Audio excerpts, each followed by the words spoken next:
we are at week 20 of my pregnancy, and this is the very first video that I'm making, so we're just gonna start here. I'm gonna talk to you guys about symptoms that I had first trimester and second trimester up till now, the gender finding journey, and my mindset after having multiple miscarriages coming into this pregnancy. Okay, so first trimester, weeks 1 through 12. Well, 4 through 12, because you don't really know you're pregnant until week 4. I was vomiting like 4 times a day. I had all of my energy. I did not lose any energy.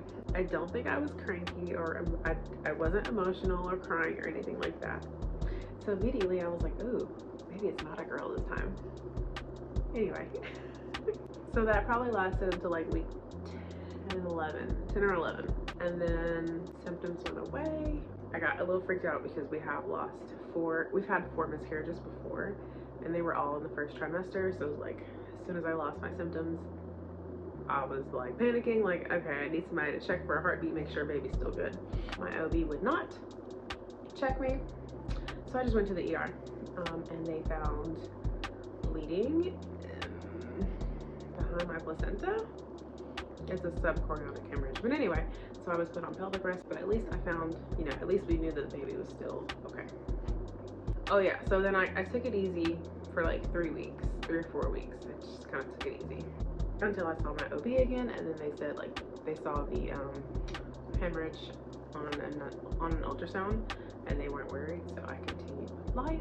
Okay, so then second trimester up until now, which would be like week 14 through now. I just turned 20 weeks today. My energy has been like, if I don't take my prenatals, and I don't think I realized how important prenatals were in my energy levels, because you know, you're like, third baby, okay.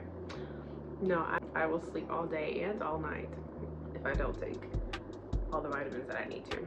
So as long as that's under control, I have my energy for the most part. I've been feeling baby movements probably since like week 15, which is early, but then again, this is my 3rd pregnancy. It's kind of my 3rd pregnancy. My 3rd pregnancy that's made it this far. So it's normal to feel movements earlier. All right, so if you don't know, this is our 7th pregnancy. Yeah, we've had 4 miscarriages. They were all in the first trimester. And the first miscarriage, and you know, most people like to wait. They don't want to announce their pregnancy until they're far enough along for it to be good. I say that with quotation marks because, you know, anything can happen at any time. Most people wait until like after 12 weeks. With this pregnancy, we were just like, as soon as we peed on the stick, basically, we announced. Even after having 4 miscarriages, and I'll tell you why. I was not afraid of losing the baby. We've lost babies before. We have learned the lesson the hard way to trust God, trust his timing, trust his plan. Like, we fully trust God's plan. We weren't even trying for this baby. Fully trust God's plan. Either God will allow us to have a baby, or he's going to use us in sharing our testimony of how we navigate losing a baby. Either way, glory will be brought to God. Okay, that's our sole purpose on this planet anyway. So yeah, as soon as we saw 2 lines on the test, I was like, oh, you know what, maybe we'll wait for the heartbeat. Let's wait till the first ultrasound till we hear a heartbeat, make sure baby's good. But it was like, well, what's the point of that? If we lose this baby, we're going to tell people anyways, because like I've already been convicted to share that with people. If that were to happen, we would be public with it. So it's like, why wait for there to be a heartbeat? If there's a loss, we're going to say it. We're going to tell people anyway. So we just went ahead and shared it. So yeah, my mindset in sharing early, especially in the early stages, was not that I was afraid of losing this pregnancy or losing this baby. It was more so me being afraid of getting my hopes up that this would be a successful pregnancy, and then that's not. If we lost the baby, like, it would be okay. I cannot describe to you the place that we are in spiritually, where we fully trust God's plan, okay? So it's not bad. It's just you don't want to get your hopes up. You know, you don't want to bond, you don't want to connect, you don't really want to name it yet, because it's like, oh, what if I, but we're at 20 weeks and we're good. So prayerfully we'll make it to a successful birth. But I wanted to share that with you guys because it's a different perspective. All right, and then for the gender, all right, so we have 2 other girls that are young, and then we have 2 older girls from Henry's previous marriage. 4 girls. I really wanted to know what this baby was. I really wanted to give Henry a son. He really wants a son. I was just itching to know. So at 6 weeks, I took the sneak peek blood test, which is like the earliest you can take it, and it came back as a girl, and I was like, I'm not convinced. I've seen a lot of people on TikTok say that their sneak peek results were wrong. A lot. So I was like, I'm not convinced. I'm not gonna post about this. I'm not convinced. Then I went in for my NT scan, like my nuchal translucency ultrasound, where they check the fluid in the back of the neck. And the technician was like, do you want to know what my guess is? This was at 12 weeks. She was like, do you want to know what my guess is? Which is pretty early. I was like, oh, sure, go ahead. She was like, okay, this is not 100%. Like, don't go buy clothes, like girl or boy clothes off of this guess. It's just a guess. I was like, have at it. She's like, I think it's a girl. I was like, yeah, I've been told before. And then later that day, I took my NIPT blood test at the doctor, which tests for like chromosomal stuff, which we don't really care about. We just wanted to know the gender from a blood test at the doctor's office. And it came out as girl. So I was like, okay, I'm convinced. I've been told 3 times now it's a girl. I'm convinced. Henry did not even question for a second that it wouldn't be a girl. He was like, I'm not even gonna try to get my hopes up that it's a boy. I know it's a girl. I can only make girls. I can't make boys. Poor guy. So this is our 5th girl. Her name is Milan. Our other 2 children's names are London and Paris. So London, Paris, and Milan.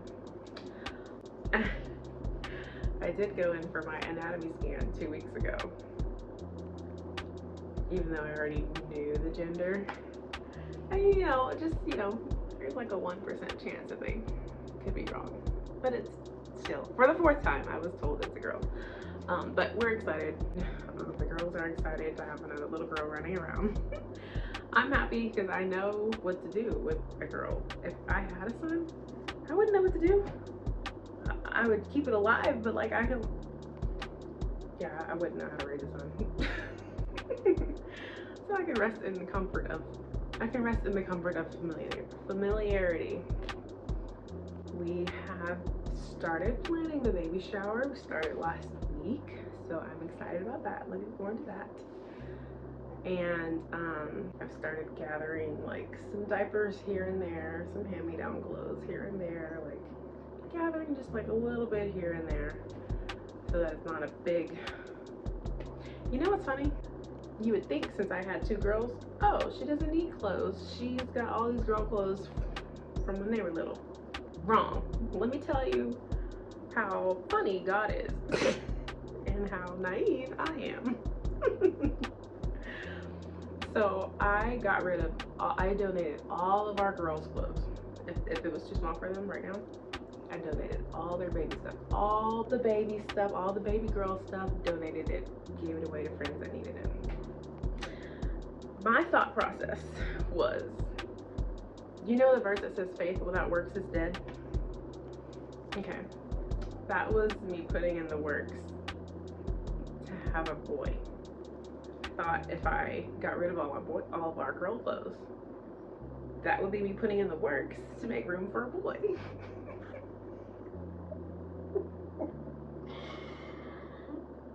Maybe that might work for somebody else, but it's not working here.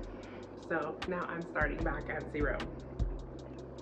You can plan all you want. God has the upper hand. But yeah, I'm at the point where I feel movements every day. I can put my hand on it, feel little movements. It's so cute. So cute. 20 weeks means that she is about the size of a banana now. Like that's a good sized baby. It's weird. I know this is my third kid being carried this far, but like I'm still in awe. Maybe the next video, this is just to hold me accountable to make another video. On the next video, I will talk to you about whether if we're planning to have, like, what kind of birth plan we're trying to do. If we're gonna do natural or epidural or blah blah blah, whatever. Yeah. In the meantime, hope you guys have a good day. If y'all have questions, please leave them in the comments. If you have questions about miscarriages, I am a completely open book when it comes to that kind of stuff. I might just make a whole separate video on that. Yeah, on that topic, because I feel like a lot of women go through it and they feel so alone when they go through it because they don't know. It's such a taboo topic, nobody talks about it, so they feel alone when they go through it.